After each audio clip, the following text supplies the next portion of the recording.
infinite is just an idea that exists in our minds and not in reality, what about the infinity of God? Isn't God infinite? Well, it's certainly true that theologians have typically thought of God as infinite, and I would want to affirm that as well. But it's important to understand that in this argument, what I'm talking about is a mathematical concept of the infinite. It's a quantitative concept.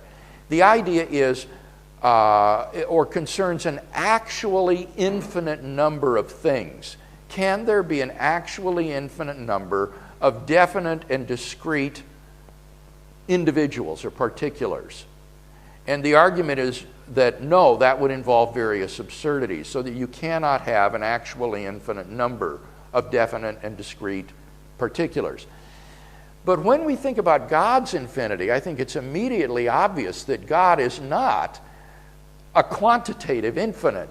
We don't think that God is some sort of a composite made up of an actually infinite number of definite and discrete finite particulars. Rather, when theologians talk about God as infinite, they are talking about infinity as a qualitative concept, not a quantitative concept.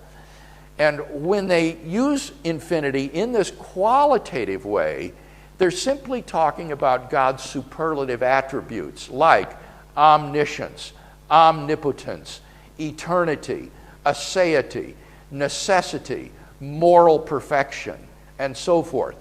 That's what they mean by the infinity of God. And none of those attributes involves an actually infinite number of definite and discrete finite individuals. In fact, I would actually say that there isn't any separate attribute of God called the infinity of God. I think God's infinity is just an umbrella term for all of these other superlative attributes.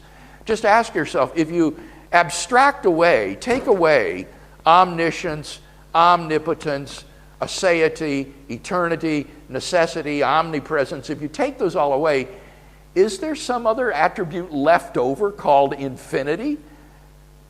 Well, I can't imagine what it would be. There doesn't seem any content to it.